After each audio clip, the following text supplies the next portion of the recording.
Assalamualaikum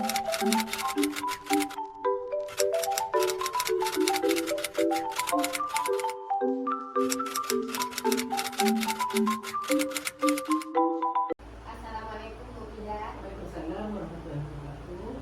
Kami siswa-siswi dari MTSN 01 Bengkalis, kelas 9F, ditugaskan secara berkelompok untuk mewawancarai petugas kesehatan tentang sistem reproduksi manusia, khususnya pada usia remaja. Apakah Ibu Bidan bersedia untuk kami wawancarai terkait sistem reproduksi manusia? Bersedia sekali.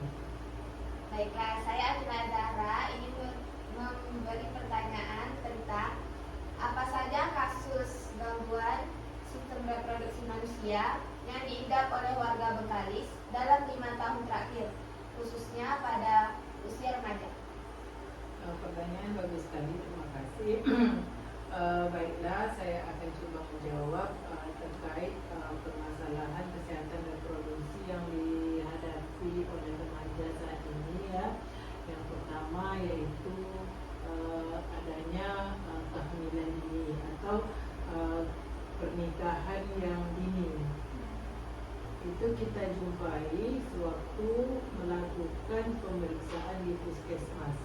Nah, mereka yang sudah hamil ini, mereka akan melakukan pemeriksaan untuk menikah. Jadi data yang kita dapatkan itu dari pemeriksaan calon pengantin.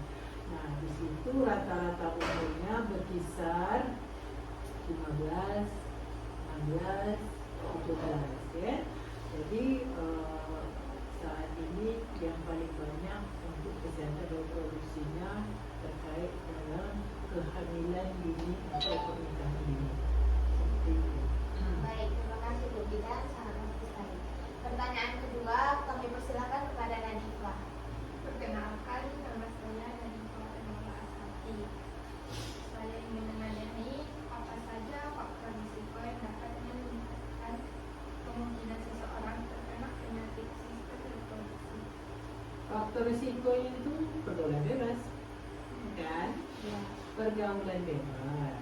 Nah, pergaulan bebas itu awalnya itu pandang-pandang, ya kan? Jeling-jeling, dah. Jadi dah pandang-pandang, jeling-jeling, mulai mengungkapkan yang disebutkan seperti kata pacaran, ya. Jadi sesuai dengan ajaran agama kita, sebenarnya ketika kita memandang yang bukan kita seperti ini perempuan laki, kita tidak boleh memandang, menundukkan pandangan kita, ya kan? Nah, jadi awalnya dari pacaran. Jadi pacaran itu mereka menganggap senang-senang, kan seperti itu. Jadi mereka kadang-kadang janjian gitu kan. Nah, awal dari pacaran ini lama-lama itu mereka melakukan hal-hal perbuatan maksiat, ya kan? Itu jelas, ya. Bahkan itu resmi pacar itu yang menghamilkan itu, yang betul-betul datang menjemput ke rumah, ya. Kita kan tanyakan, ini yang melakukan perbuatan ini laki-lakinya apakah dikenal oleh orang tua atau tidak? Dan mereka menjawab kenal. Memang datang cantik-cantik menjemput datang ke rumah, ya kan? Pacaran itu setan itu akan menggoda terus, akan menggoda sampai terjadinya kehamilan, sampai kita berbuat yang tidak baik. Jadi bergaul dengan teman-teman yang tidak baik, kita akan dapat imbasnya. Jadi bergaul dengan teman-teman yang baik juga kita dapat manfaatnya. Jadi macam mana cara kita mengurangi agar tidak terjadi pergaulan bebas seperti itu? Bentengnya ada pada diri kita. Bentengnya ada pada diri kita. Pertama, kita harus solat tepat waktu. Solat yang membentengi diri kita, ya kan? Nah, orang lagi azan, kita sibuk-sibuk main HP. Dan HP pun ini sebenarnya bisa membawa kita ke tidak baik, bisa membawa kita ke baik. Kalaupun kita tidak dekat dengan orang tua kita, kita jauh dari orang tua kita, tapi sudah kita bentengi, sudah kita ingat macam mana susahnya ayah kita tak tidur malam mencari duit untuk kita biar supaya anaknya sukses. Itu walaupun di depan keliling kita itu pengaruhnya luar biasa, itu tidak akan kena sama kita. Ingat ya, hargai diri kita yang sudah dijaga oleh orang tua. Pertanyaan ketiga, kami persilakan kepada Kesa. Silakan Saya Kesha Putri Amanda. Saya akan bertanya, apa saja program pemerintah Bengkalis terkait kesehatan sistem reproduksi pada manusia? Program daripada pemerintah Bengkalis yaitu sangat banyak ya. Salah satunya melakukan penyuluhan ke sekolah-sekolah ya. Melakukan penyuluhan ke sekolah-sekolah, menyebarkan informasi mungkin lewat brosur ya, atau melakukan promosi kesehatannya melalui posyandu remaja ya. Mungkin diaktifkannya lagi posyandu remaja ya, seperti itu. Jadi banyak edukasi pendidikan disampaikan bisa melalui sekolah, dan kita juga sudah pernah turun ke sekolah-sekolah menjelaskan terkait tentang kesehatan reproduksi untuk anak remaja. Oke. Terima kasih penjelasannya. Sama-sama. Mungkin ada lagi pertanyaan? Dengan pertanyaan keempat, kami persilakan kepada Syifa. Ibu, karena nama Syifa Farhana, izin bertanya, bagaimana cara puskesmas itu menangani pasien yang enggan memeriksakan diri terkait masalah reproduksi? Oke. Kalau seandainya seperti itu, dilakukan puskesmas melakukan pendekatan secara personal, ya kan? Mungkin dengan melakukan kunjungan ataupun bisa melakukan pelayanan yang sifatnya konsultasi, yes, terbuka. Ya, jadi kalau seandainya dia enggan, kita tahu dia ada masalah pada remaja, kita akan datang, kita akan melakukan kunjungan, ya. Oleh karena itu, sebagai orang tua atau keluarga, jika ada permasalahan-permasalahan, silakan menghubungi petugas kesehatan, atau di desa itu ada bidan di desanya, jadi mereka bisa mendapat informasi terkait untuk kesehatan reproduksi tersebut, dan kemudian pencegahan ataupun pengobatan jika sudah terjadi ya gangguan atau masalah reproduksi pada anak remaja itu. Ya. Kesehatan reproduksi itu banyak, bisa ada penyakit menular, ada misalnya gangguan haid, menstruasi, ataupun gangguan misalnya katakan permasalahan bersifat penyakit keputihan, ya, seperti itu. Ibu, terima kasih sebelumnya, saya paham. Ya, oke. Pertanyaan kelima, kami persilakan kepada Bapak. Perkenalkan, nama saya Maka Isin Jiwa. Ibu mau menanya, mengapa penting bagi remaja untuk memiliki pengetahuan tentang reproduksi kesehatan serta mempengaruhi terhadap masa depan dan pergaulan sosial? Karena remaja ini generasi penerus, ya. Jadi kita harus menciptakan generasi yang sehat. Sehat bukan berarti dia itu terbebas dari cacat, terbebas dari gangguan fisik, tetapi mentalnya juga dan sosialnya harus sehat, ya kan? Seperti siapa tadi namanya? Siapa? Marka. Gagah, mantap. Boleh dikatakan dia sehat? Belum tentu, ya. Harus utuh, mentalnya pun harus sehat, dan kemudian sosialnya pun yang harus sehat. Kalau seandainya dia gagah tapi nombor orang aja, ya kan?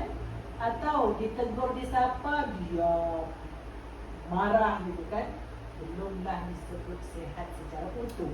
Jadi sehat itu meliputi jasmani, ya, mental kita, sosial kita dengan kawan-kawan. Nah, ini generasi ini yang harus kita ciptakan, ya. Artinya itu kita membentuk generasi yang berkualitas, sehat dong, pemikirannya sehat, ya, mikir untuk majunya seperti apa, belajar.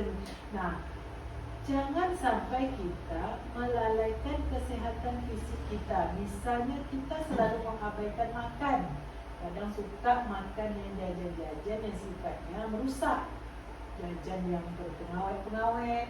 Sedangkan orang tua yang sudah menyiapkan sarapan, menyediakan makanan, itu mereka merasa tidak ngetren, merasa itu tidak enak. Padahal gizinya itu dari saat ini harus kita siapkan. Nah, makan yang bergizi, kita makan telur, makan sayur, agar organ reproduksi kita sehat. Ya, jadi kadang-kadang ada remaja tuh diet, nggak mau makan ini kan, pucat, mengantuk belajar. Macam mana untuk generasi berkualitas? Jadi adik-adik ini kalau mau berangkat sekolah, siapkan sarapan dulu. Ya, kita bertempur nih ingin belajar. Jadi pikirannya positif aja gitu. Ya, itu ciri-ciri kesuksesan itu. Ya, oke. Lanjut. Terima kasih sudah menjawab pertanyaan. Ya, jadi seperti itu. Untuk apa? Jadi kita untuk membentuk generasi yang sehat berkualitas. Nah, itu yang perlu kita sadari. Kan ada kan orang yang dia sehat fisik tapi tidak ini kan tidak enak. Artinya dia itu emosian misalnya itu, menarik diri, ataupun suka mengusik teman, itu tak sehat. Ya, jadi sehat itu dia berpikiran positif, ya, mental sosialnya baik. Kan? Di sekolah apa ada masih bully-bully gitu? Masih ada ya, masih bully-bully. Itu ciri-ciri yang tidak sehat yang saya bilang. Badannya sehat, tapi mental dan sosialnya seperti itu ya. Jadi ditutup ini kata teman saya. Nah, ini yang kita mau berkomunikasi. Jadi tak boleh kita membuli-bully. Mungkin orang yang dibully suatu saat dia yang akan berhasil. Banyak orang yang dibully itu bahkan dia termotivasi, dia yang pada berhasil. Ya, jadi jangan kita sampai melakukan bully-bulian yang teman. Seperti itu. Oke, ada pertanyaan lagi? Pertanyaan terakhir, kami silakan kepada Adi.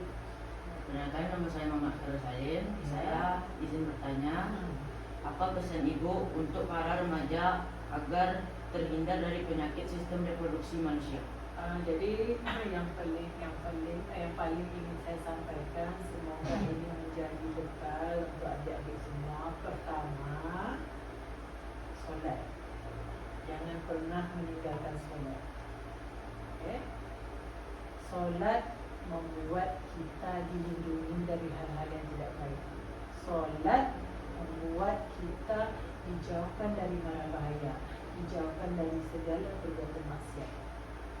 Solatlah kamu dengan sebaik-baiknya kamu solat. Itu pesan ini. Asal dah azan Allah tinggalkan semua solat.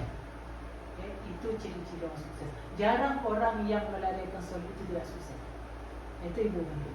Ya, solat bacaan solat itu betul. Solat menghadap Allah penuh kekhusyukan. Berbicara seolah-olah kita itu memang menghadap pencipta kita. Jadi ada juga solat yang kejar-kejaran, curi-curi. Baju dulu. Baru subhat dah sujud. Baru itu seperti itu akan berkesan dengan mental kita. Jadi tenang-tenang kita solat, bacaan kita, sujud, betul-betul. Ya. Jadi balik ibu ke agama. Ibu baliknya membentengi itu ke agama. Okay. Nah, kita solat, kemudian pilihlah teman yang baik. Teman yang baik adalah teman yang bisa membawa kita ke arah positif. Contoh, yuk kita nanti malam berjalan, kita nanti ada cowok-cowok yang kita, jangan berteman seperti itu. Tapi kalau ada teman, yuk kita belajar bersama, yuk itu teman yang baik. Ya, akan pengaruh. Kena minyak wangi. Kalau ada kita berkawan dengan orang penjual minyak wangi, kita kena aromanya. Kan dia seperti itu kan? Nah, seperti itu. Kalau kita dengan tukang besi, kita akan terkena panas ya, seperti itu. Jadi pilih teman yang baik. Ketiga, jangan suka bergadang dengan. Nah, kalau kita nak ganteng, kalau kita nak cantik, jangan suka bergadang dengan malam. Karena apa? Karena pada waktu malam racun-racun tubuh itu akan dikeluarkan. Sekitar jam 11 itu dia tengah mengeluarkan racun-racun. Jadi dipulihnya lagi sel-sel yang baik untuk kita. Sel-sel yang tak sehat itu disehatkan. Makanya orang yang tidak bergadang, ya, itu nanti dia cantik, baik mental, fisik, segalanya bagus. Jadi harus adik misalnya time waktunya, misalnya jam 10 kita dah tidur. Kan ada tuh mama tak tahu kita di kamar, kita masih buka-buka kan, suka-suka gitu kan, tiba mama buka pintu, kita langsung tidur atur. Untuk apa? Untuk apa kita harus takut dengan siapa-siapa? Balik lagi ke kita, ya kan? Jadi kalau kita sukses nanti, kita bisa mencari rezeki, kita bisa memberi orang tua kita apa yang kita inginkan akan bisa kita. Kita tidak menyusahkan orang. Ingat itu saja, ya. Jadi solat tepat waktu, solat dengan baik, perbaiki solat kita, ya. Kemudian bergaul dengan teman-teman yang baik. Ketiga, jangan bergadang-gadang malam. Keempat, makan makanan yang bergizi. Paling penting itu. Ada orang ngasih makan, maaf cakap instan aja. Masakan mama tak enak. Okay? Nah, berapa banyak sekarang anak-anak muda yang lagi cuci darah, yang sudah terkena penyakit ginjal, hancur habis masa depannya, ya kan? Kok kita bekal air putih dari rumah, ya kan? Seperti itu. Ya, itu untuk reproduksinya. Reproduksi itu apa yang mana? Reproduksi itu yang reproduksi yang akan menghasilkan keturunan, ya kan? Satu, yang laki-laki ada laptop bangku di paha, itu akan merusak spermanya, tempat sperma itu. Kan suka gitu kan? Baru-baru tahu laptop di sini. Yang perempuan, Honda lagi panas-panas di parkiran duduk langsung. Tak baik. Makanya kita, makanya sebenarnya parkiran itu kan harus ada tutupnya sebenarnya. Tapi kalau pun tak ada, ya kita dinginkan dulu, mungkin itu alatnya seperti itu kan, simpel-simpel. Ya kan? Yang perempuan mau cebok, mau buang air, misalnya itu, cuci tangan dulu bersih, baru kita cuci tangan, ya. Hal seperti itu, ya. Laki-laki pakai celana dalam ni tak boleh seminggu tak berganti, ya kan? Diganti, main bola kan, main bola ya kan, main bola ya kan, mandi bola main bola misalnya kan keringat-keringatan, itu diganti pakai dalamnya. Ini seperti itu, itu kesan ibu. Ingat tuh ya. Jadi kalau ada yang pacaran masih nampak kau ketinggalan, dia aja lah, aku punya masalah. Kalau ada yang goda-goda, maaf, yuk kita belajar dulu, yuk kita bahagiakan orang tua kita dulu, ya kan? Ingin pegang uang sendiri tak? Ingin menghasilkan tak? Ingin kan? Asik kan kalau kita berhasilkan? Jadi harus punya itu. Tak sampai di MTS ya, di sekolah lanjutan nanti adik pula ingatkan mesti itu, ya? Seperti itu. Oke, nanti yang perlu kita diskusikan sudah. Terima kasih sudah menjadi narasumber kami hari ini. Dengan senang ya adik-adik datang ke sini. Semoga apa yang saya sampaikan itu ya bisa menjadikan semangat, bisa menjadikan motivasi. Saya dulu waktu kecilnya itu saya itu jualan es, jualan kue. Ya kita kan keekonomian kita kan beda-beda ya. Tapi saya punya cita-cita. Waktu saya sekolah itu pengaruhnya luar biasa. Ketika orang setiap hari apa tuh berjualan itu, ya kan? Saya jalan-jalan. Tapi saya punya cita-cita. Akan saya luangkan untuk membaca. Ada waktu di asrama itu orang di hari Minggu pakai baju seragam jalan-jalan ke pantai. Saya bawa buku, duduk di bawah buah belimbing. Ketika saya lapar, saya makan buah belimbing itu. Seperti itu. Saya, alhamdulillah, Allah mengasihkan kepandaian. Bukan kita sombong, tapi motivasi. Baiklah Bu, terima kasih atas ilmu dan nasihatnya. Semua nasihat Ibu sangat bermanfaat bagi kami. Semoga kami menjadi generasi yang sangat berkualitas. Amin. Dengan saya